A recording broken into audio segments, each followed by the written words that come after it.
32장째 강의를 하고 있습니다. 로마서 8장을 이미 강의드렸고 이어서 이제 로마서 1장 말씀을 계속해서 강의를 하는데요.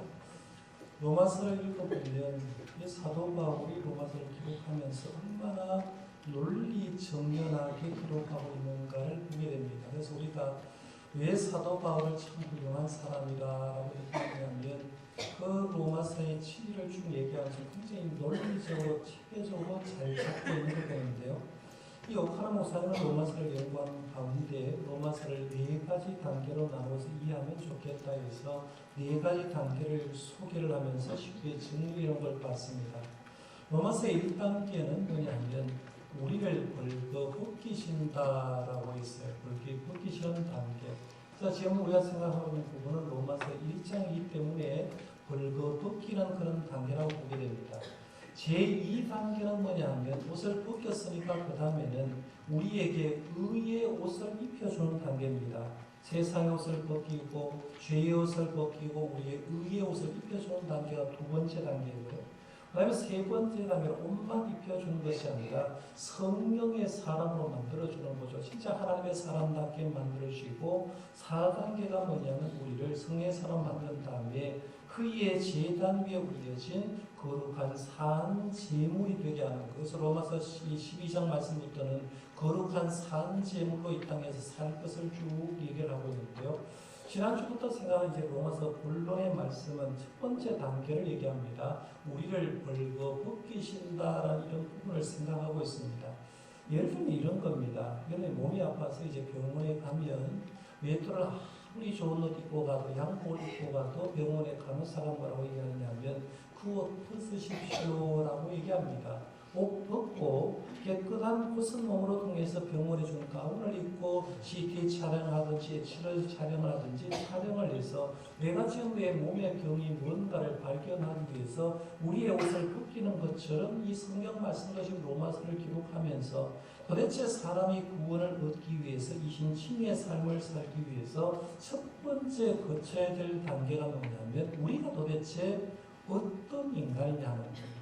우리가 어떤 인간이냐, 우리가 적나라한 인간의 원래 모습은 어떤가를 보여주면서 믿건 안 믿건 우리 사람의 모습은 이러했다라고 보여줍니다. 그래서 구원받은 사람들은 그것을 쭉 보면서 내가 구원받은 게 이런 거구나를 알게 하고 그 다음에 예수 안 믿는 사람을 보면서 저 사람이 세상처럼 진짜 잘 되어 있지만 왜 저 사람이 지금 구원받고 받아야 되는지 전도해야 될 사명을 이 말씀을 통해서 얻을 수 있다는 얘기입니다.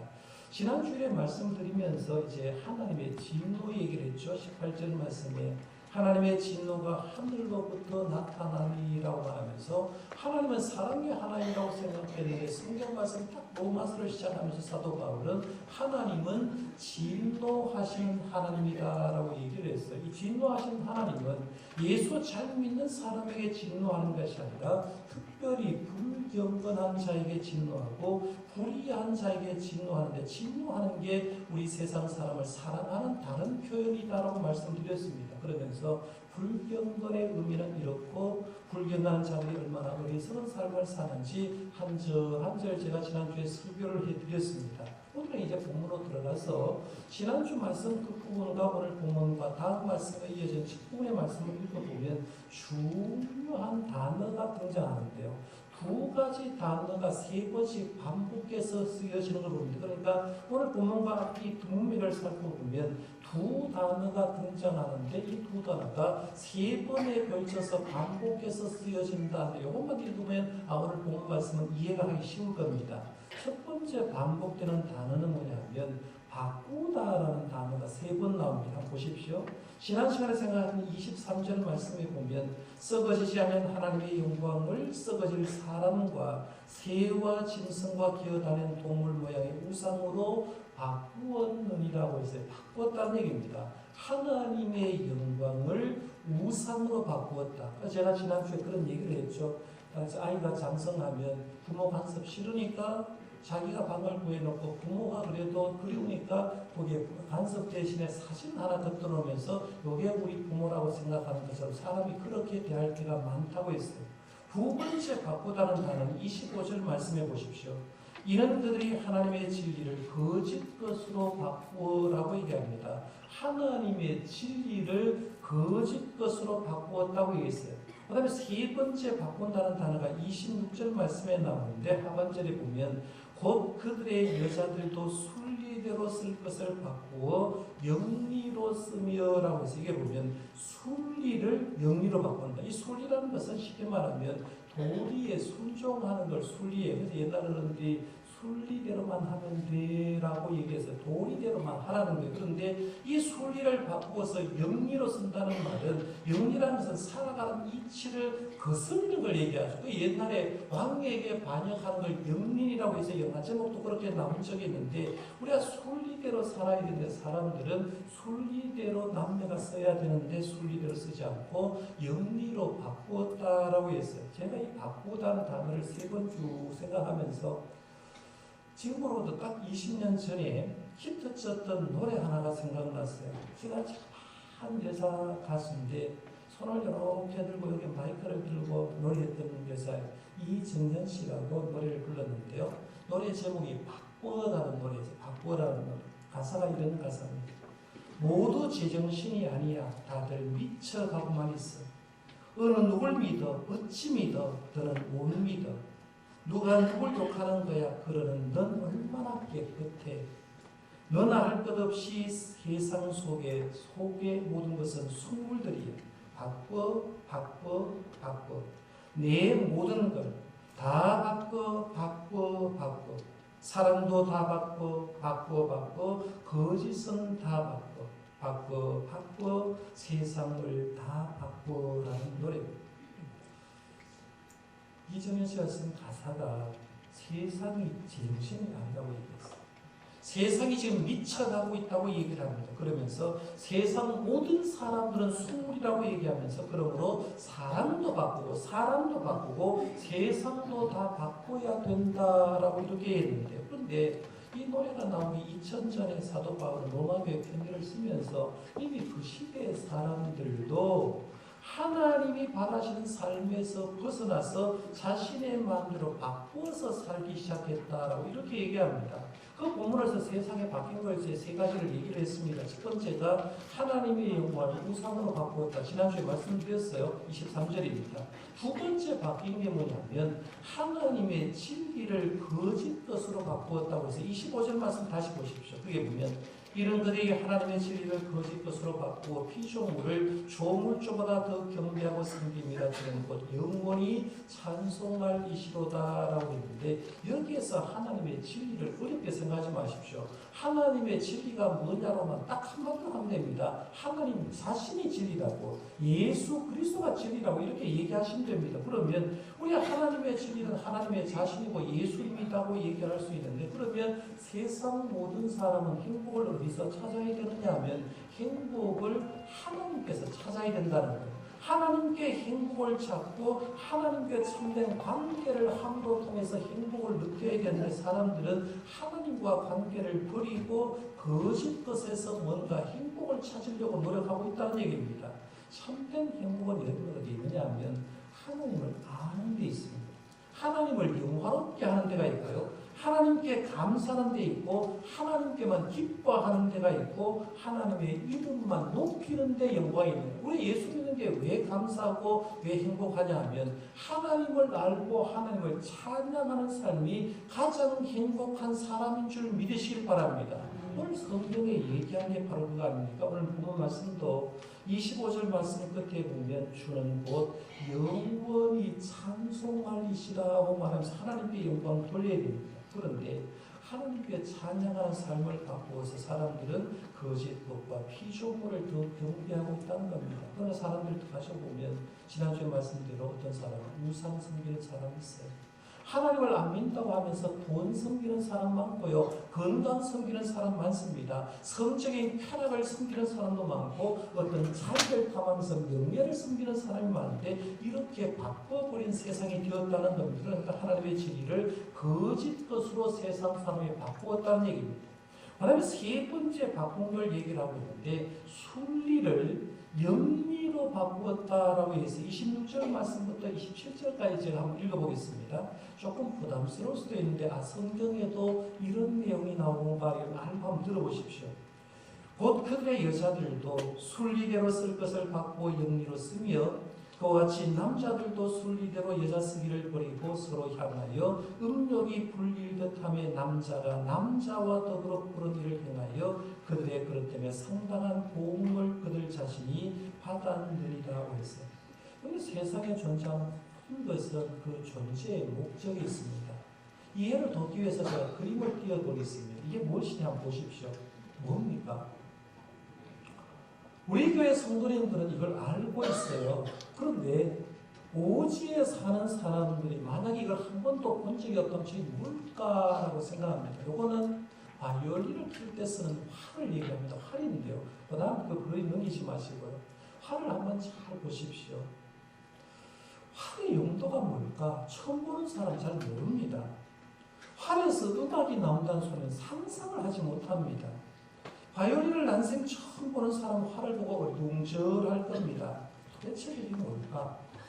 광택을 내는 도구일까? 광택을 보는 것 치면 너무 좁잖아요. 실이 너무 넓고요. 그렇죠? 형이 적다는 너무 가늘어요. 집이나 정원에서 어떤 것을 사용하려고 만들었는가? 그것도 아닌 거죠. 왜냐하면 그것을 사용하기에 너무 섬세하다는 걸 보게 되고 잘 보면 줄을 저은 나사까지도 뒤에 부분에 있는 걸 봅니다. 그래서 이거를 조이는 것도 있는 것을 보게 됩니다. 이걸 처음 본 사람 같으면 저게 뭘까? 왜 만들었을까라고 생각한다는 것. 그런데 이 활이 누구하고 만나느냐 하면 이제 바이올린 본체하고 만난다고 보십시오. 자, 본체하고 만났습니다. 본체하고 만나서 바이올린 활이 딱 만나는 순간 거기에는 뭐가 나오느냐 하면 아름다운 음악의 선율이 나오게 돼 있다라는 얘기입니다. 그런데 가만히 생각해 보는 겁니다. 정확한 예가 될지는 모르지만요. 바이올린을 여자라고 한번 생각하고 여기 있는 바이올린 활을 남자라고 한번 생각하는 겁니다. 이 활이 아무리 많아서 수백 개를 만들어 놓은들 활만 가지고는 연주할 수가 없잖아요. 바이올린 통이 아무리 좋다고 해도 수백 개를 만들어 놓은 하였다고 바이올린 통 하나 가지고는 연주가 될 수가 없다는 거예요. 이 바이올린은 바이올린 통과 활이 만나서 연주가 딱 되는 순간 거기에 아름다운 창조적인 음악이 연주되어 나오는 것을 보게 된다는 얘기입니다. 지금 사도 바울이 로마교회 편지를 쓰면서 하나님께서 남자와 여자에게 순리가 있다는 걸 알고 있는 걸 얘기를 합니다. 아마 바울의 머릿속에는 창세기 1장 말씀이 들어있었을 겁니다. 하나님은 사람을 창조하셨는데 하나님의 형상대로 창조하셨다. 왜 첫 번째요? 하나님의 형상대로 창조하셨다. 여러분의 모습 속에는 하나님의 형상이 다 들어있어요. 두 번째는 하나님은 남자와 여자로 창조하셨다는 거예요. 그러니까 여러분이 지금 존재하면서 남자 아니면 여자입니다. 이해갑니까? 무조건 남자 아니면 여자로 하나님이 창조하셨고 그 다음에 남자와 여자는 창조하실 때 창조 목적이 분명히 다르다는 겁니다. 그 다음에 세 번째 창조의 원리는 뭐냐면 남자 여자가 만나서 거기에서 하나님께서 생육하고 번성하라는 명령을 내렸다는 거예요. 그 다음에 네 번째는 뭐냐면 생육하고 번성해서 이 세상을 관리하는 천지기가 사람이 되라라고 이렇게 명령을 내렸다는 얘기입니다. 그러면 이 세상에 존재하는 모든 사람들은 바이올린 활과 바이올린에게 고유의 목적이 있듯이 남자 여자가 순리대로 만나고 아름다운 가정을 꾸리고 사는 것이 하나님의 순리대로 사는 삶인데 사탄이 딱 들어오는 순간에 야 순리대로 사는 게 뭐 재밌어? 영리대로 한번 살아봐라고 얘기하면서 사탄이 이제 부추기 시작합니다. 예를 들면 하나님께서는 선악과를 따먹지 말라고 하는데 사탄은 먹으러 하는 거지. 야 선악과 따먹고 눈 밟아 하나님처럼 될 거야 라고 했어요. 하나님은 흩어져서 번성하라고 했는데 사탄은 야 흩어지면 힘들어 모여서 살아라고 하면서 바벨탑을 쌓게 하고 모여서 살게 했습니다. 하나님은 남녀가 순리대로 만나서 결혼하고 살라고 했는데 사탄은 그렇게 사는 게 뭐 재미있어? 좀 재밌게 살아봐 이렇게 얘기를 하는 거죠. 다르게 살아봐. 사탄의 소리 한마디로 말하면 바꿔봐 라고 얘기한다. 사랑의 대상에도 부부에서 자유롭게 한번 만나봐. 얼마나 좋아. 이 세상에 남자 여자가 얼마나 많은데 왜 한 남자 한 여자와 만족하고 살아? 바꿔봐라고 얘기해. 남자들이 사랑해야 되는데 다 그렇게 사는 곳이 있어. 동성끼리도 한번 바꿔봐라고 얘기하는 거죠. 생각 가진 사람처럼 살지 말고 생각하면 동물처럼도 한번 살아봐. 이 쾌락을 즐기면서 한번 살아봐. 사탄은 끊임없이 얘기를 하고 있다는 거죠. 그 결과도 이 세상은 완전한 성적인 타락을 가져왔어. 무책임한 동거. 요즘은 동거하는 걸 죄라고 생각하지 않습니다. 동거한다고 자신있게 얘기를 합니다. 간통, 한국의 법으로서 간통 죄가 아니다고 얘기를 해버렸습니다. 강간 10개 텔레비전에 나올 거예요. 호능상태, 변태 성행위자도 그리고 마지막 동성애까지 지금 왔습니다. 하나님께서 정해진 정도를 벗어났기 때문에 인간은 뭘 보여주느냐 하면 하나님께서 만드신 아름다운 사람의 본 모습을 입고 추악한 사람의 본 모습으로 변해가기 시작했습니다. 사도 바울이 이 로마서를 기록할 때 로마에서는 동성애가요 이미 기족에도 퍼져 있고 일반 노예들의 세계에도 동성애자가 굉장히 많았다고 얘기합니다. 그러니까 로마 황제들도 그래 있는데 학자들의 주장에 의하면 로마 초기 황제 15명을 조사해 봤더니만 그 15명 가운데 14명이 동성애자였을 것이다라고 추정을 하고 있습니다. 그게 무슨 뭐냐면 로마 시대의 동성애 문제가 결국 그 나라가 망했는데 그 동성애 문제가 지금 전 세계적으로 이슈되는 거 딱 하나만 정하라고 하면 동성애 문제가 지금 뜨고 있는 걸 봅니다. 지금 우리나라도 동성애 문제가 심각한 것을 보게 됩니다. 이제 우리나라도 무책임한 동거, 간통, 강간, 혼음, 변태 성행위를 넘어서 마지막에 동성애까지 와서 대구에도 동성애 퀴어 축제 문제입니다. 서울에도 동성애 축제 문제입니다. 반대해야 됩니다. 라는 그런 말을 합니다. 문제는 동거, 간통 말하지 않습니다. 혼전 성관계, 임신, 죄라고 생각하지 않습니다. 성물이라고 생각합니다. 이게 어디까지 들어왔느냐 하면 교회 안에까지 들어왔다는 거예요. 성적인 범죄를 해놓고 성적 혼전 임신을 해놓고 그걸 자랑스럽게 얘기하는 얼마나 타락된 걸 보여주는 단점이 성생활을 통해서 보여주는 겁니다. 성범죄는 어느 시대나 그 사회의 타락성이 어느 정도인가를 읽을 수 있는 샘플이 됩니다. 있어서 이 사회가 타락됐는가 아닌가를 볼 수 있는 게 성범죄를 어떻게 생각하는가를 딱 보면 타락됐는가 아닌가를 알 수 있다는 얘기입니다. 그리고 어느 나라든지 동성애가 유행하고 사람들이 동성애를 그대로 당연한 것으로 용납하는 사회가 된다고 하면 이미 그 사회는 치유 불가능한 만기 상태라고 봅니다. 마치 암도 사기 마지막이라고 하는 거죠. 몇 달 안 남은 것처럼 그렇게 보시면 된다는 거죠. 그런 나라에서 우리나라도 이제는 어쩌면 성적으로 보면 치유 불가능한 말기 상황이 오는 것을 보게 됩니다. 동성애 얘기가 나와서 굉장히 예민한 문제인데요. 기독교인이 동성애 가져야 될 두 가지 태도를 또 점검할 필요가 있어요. 그래서 기독교인이 동성애에 가져야 될 두 가지 지침 두 가지를 우리 성도님이 알았으면 좋겠는데 첫 번째는 교회가 동성애자에 대한 혐오주의에서 빠져는 안 된다는 겁니다. 무슨 말이냐면 예수님이 그런 말했죠. 죄는 미워하되 죄는 미워하지 마라 했습니다. 죄는 나쁜 겁니다. 사탄이 주는 거기 때문에. 그런데 그 죄 지은 인간은 미워하지 말라. 왜? 그 죄 지은 인간은 언제나 하나님의 품으로 돌아올 수 있고 용서해 줄 수 있기 때문에 그 사람을 사매라고 하는데 그 얘기예요. 교회가 동성애자에 대한 혐오주의에서 빠지면 안 된다. 동성애는 죄지만 동성애자가 빠진 사람을 보면서 마치 벌레 보듯이 보지 말라는 거예요. 그들도 하나님의 품으로 품어주고 교회 안에 들어오도록 해야 되는 게 기독교의 책임이라는 얘기입니다.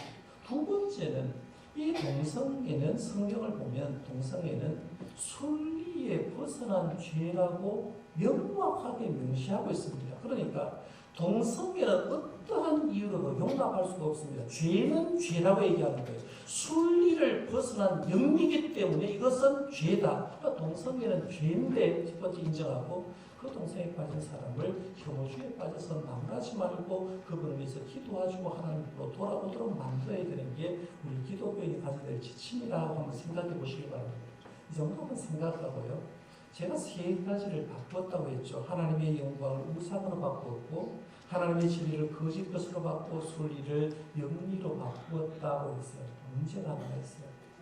바꾸고 잘 살면 좋은데, 바꾼 그 사람들에게 하나님은 세 번이나 걸쳐서 또 얘기를 합니다. 좋다. 너 바꿨냐? 그러면 바꾼 그들에게 세 번 반복해서 이런 말합니다. 나 너 내버려 둘 거다. 두 번째 나온 단어가 내버려 두심입니다. 한번 보십시오. 세 번 반복하죠. 24절 말씀. 그들의 마음의 정욕대로 더러움에 내버려 두사. 26절. 하나님께서 그들을 부끄러운 욕심에 내버려 두셨으니라고 했습니다. 28절. 하나님께서 그들을 그 상실한 마음대로 내버려 두사라고 했습니다. 세 번이나 계속해서 내버려 두었다고 하는데 이걸 신학적인 용어로 하나님의 유기하심이라고 합니다. 하나님이 버려버리시는 거죠. 마치 자녀를 키울 때 야 똑바로 살아, 똑바로 살아, 똑바로 살아 라고 해도 애가 말을 안 들으면 알았다, 네 마음대로 살아봐라 라고 하면서 버리는 것처럼 하나님께서 계속해서 반복해서 하나님을 바르게 숭배하고 바꾼 사람에게 버려두셨다는 거죠. 여기서 유기하심은 하나님이 그동안 우리에게 보호막을 주셨다가 보호막을 걷어낸 것 똑같습니다. 무슨 말이냐면 제가 우리가 기도할 때도 삼중의 기도 보호막이 있고 하나님의 천사를 통해서 우리가 보호해 주는데 하나님이 버려버리면 그 보호막을 딱 걷어버리는 거죠. 그러면 우리에게 뭐가 있을까요? 수많은 제약이 있을 수밖에 없죠. 하나님의 유기하심은 예를 들어서 이렇게 할 수 있죠. 요즘 수레를 잘 볼 수가 없는데 여커 손수레를 끌고 가는데 그 앞에서 하나님이 잡고 계시다가 내리막으로 쭉 내려가는데 하나님이 뒤에서 자꾸 딱 계시다가 하나님을 버리고 바꾼 그 사람들이 계속해서 내려가는 거 보면서 하나님 어느 순간 잡고 있다가 그 손을 딱 놔버리는 거죠. 그러면 이 약간은 절경을 하나님 쫙 손살같이 내려가다가 마지막에 큰 소리 들으면서 거기서 파괴되는 역사가 일어날 거죠. 이 버린다는 말은 바로 그거예요. 보호막을 걷어낸다. 손수레를 빼간 끝에서 놓아 버리신다는 얘기입니다. 그러니까 유기하심은 하나님의 징벌 가운데 가장 무거운 징벌이라고 얘기할 수 있어요. 그런데 성도님은 이런 얘기를 하잖아요. 저 사람 동성애 자인데 잘 사는데요. 예수를 믿어도 지금 건강하게 사는데 예수 안 믿어도 자기 잘나고 자기 잘 되던데요 라고 다지는 사람이 가끔씩 있을 수가 있습니다. 이건 우리만 고민하는 게 아니에요. 성경 말씀에 보면 이미 구약성의 시편 73편에 아삽도 그런 고민을 했고 하박국 선지자도 그런 고민을 했어요. 왜 악인들은 저렇게 잘 되는데 하나님을 믿는 사람은 잘 안 됩니까? 라고 얘기를 합니다. 그런데 그것을 버릴 생각은 제가 성경 구절만 인용하면 딱 알게 됩니다. 욥기 21장 말씀을 제가 인용을 한번 해보겠습니다. 욥기 21장 7절에서 20절 말씀을 제가 쭉 읽어가면서 설명을 할 테니까 한번 들어보시길 바라고, 하나님이 왜 악인들을 그냥 놔두셨는가? 자, 답을 한번 보겠습니다. 7절부터 읽어갑니다. 어찌하여 악인이 생존하고 장수하며 세력이 강하냐? 그들의 후손이 앞에서 그들과 함께 굳게 섰고 자손이 그들의 목전에서 끌어하구나. 그들의 집이 평안하여 두려움이 없고 하나님의 벌을 그들 위에 임하지 아니하며 그들의 숫소는 새끼를 베고 그들의 암소는 낙타한 일이 없이 새끼를 낳는구나. 그들은 아이들을 양떼같이 내보내고 그들의 자녀들은 춤추는구나. 그들의 소고와 숭으로 노래하며 피립으로 즐기며 라고 쓰게 보면 악인이 생존하고 장수하고 자녀들은 앞장서서 잘 되고 한축 목축을 하는데도 목축이 너무너무 잘 되더라는 거예요. 도대체 뭐냐는 거예요. 그렇게 욥이 얘기를 한 다음에 이렇게 말합니다. 13절에 그들의 날을 행복하게 지내다가 잠깐 사이에 수월에 내려간다. 지금은 좋아 보이지. 그러나 한순간에 여러분 사고 나는 게 1, 2초 3분에 팍 빠가버리면 즉사하지 않습니까? 한순간에 너희들 수월로 지옥으로 떨어진다는 얘기입니다. 계속해서 말씀 보겠습니다. 그럴지라도 그들은 하나님께 말하기를 우리를 떠나소서 우리가 주의 도리를 알기를 바라지 아니하나. 전능자가 누구에게 우리가 섬기며 우리가 그에게 기도한들 무슨 소용이 있으랴 하는 것. 그러나 그들의 행복이 그들의 손안에 있지 아니하니 악인의 계획은 나에게서 멀구나. 악인의 등불이 꺼짐과 재앙이 그들에게 닥침과 하나님의 진노가 그들을 곤고하게 하심이 몇 번인가.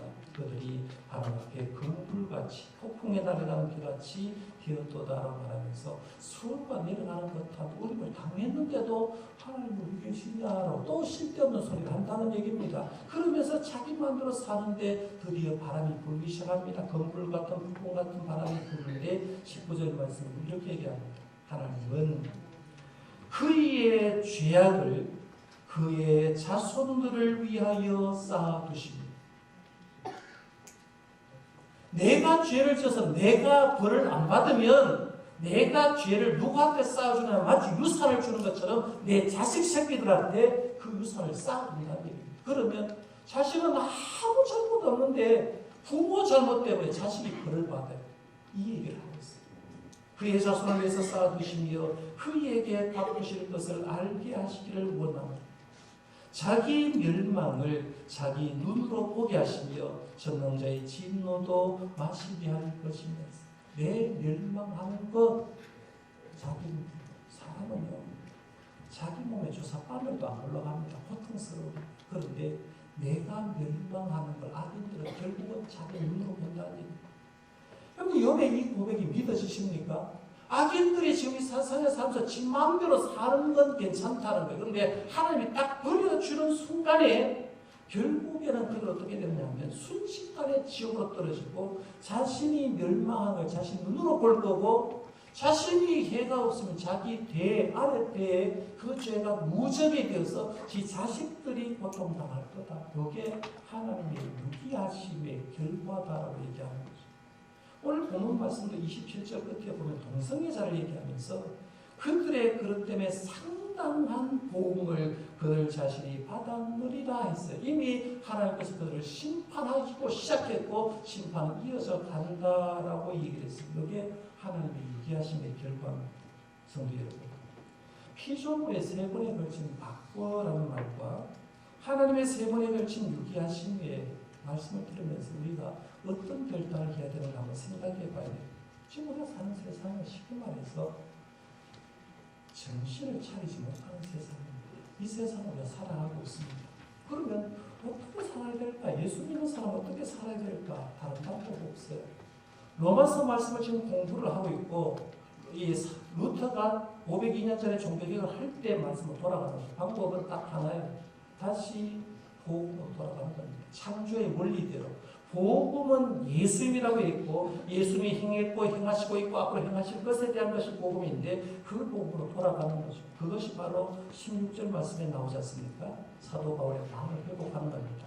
이 16절 말씀 같이 한번 읽어볼까요? 시작. 내가 복음을 부끄러워하지 아니하노니 이 복음은 모든 믿는 자에게 구원을 주시는 하나님의 능력이 됩니다. 먼저는 유대인에게요 그리고 헬라인에게로다. 아멘. 오늘 종교개혁 502주년 기념주일입니다. 저와 여러분들이 회복해야 될 게 뭐냐 하면 남 보지 마시라는 거예요. 내가 진짜 말씀 안에 복음으로 돌아가는가를 보시라는 겁니다. 지금 우리나라는 양분되어 있습니다. 정치도 양분되었고 사상도 양분되어서요. 자칫 잘못하면 정로로 가지 못할 때가 있어요. 제가 주중에 우리 교회 성도님을 통해서 세 분이 저에게 동영상을 보내줬습니다. 봤을까요? 안 봤을까요? 죄송하지만 안 봅니다. 왜? 유튜브 봐야 돼. 영상에 도움이 안 되기 때문에 저는 안 봅니다. 죄송하지만. 정치 얘기하지 말고요. 진짜 예수 믿는 사람은 저는 복음 얘기를 하시기를 바랍니다. 예수 잘 믿는 얘기, 우리 예수 믿으려고 사는 거 아닙니까? 그러면 우리 예수 믿는 사람들은 예수님 얘기하고 예수 잘 믿는 얘기를 해도 시간이 부족하고 내가 영성으로 바르게 세우기 힘들기 때문에 세상도 너무 바라보지 말고요. 주님 품으로 복음으로 돌아오시길 바랍니다. 이게 정석의 신앙입니다. 목사님 저도요. 요즘 목회를 하면서 사르르판 같다는 느낌을 아주 더 가집니다. 목회를 바르게 해도 힘들어요. 어떻게 하면 돈에서 자유로울까? 어떻게 하면 권력에서 자유로울까? 명예에서 자유로울까? 내려놓으려고 노력하고 있고 복음으로 살려고 노력하고 있습니다. 장로님 안수입사님 권사님들이요. 세상 바라보지 말고요. 복음으로 돌아오시길 바랍니다. 복음으로 돌아갈 희망이 있어요. 다른 것은 세상을 좋은 것으로 가지 않고 있다는 거예요. 우리 성도님도 마찬가지입니다. 복음으로 돌아가야 됩니다. 방법이 없어요. 그래야 복음 안에서 개인도 치유되고 가족도 치유되고 나라도 치유되고 세계가 치유됩니다. 지금 우리가 사는 세상은 그냥 바라보고 따라보면 세상에 우리가 알지 못하게 잘못하게 물들고 있을 줄 바랍니다. 이런 시대일수록 복음의 능력, 바로 예수님의 능력이다 생각하고요. 주님 품으로 돌아와서 복음으로 돌아가는 저 여러분들 되시기를 바랍니다. 기도하겠습니다. 하나님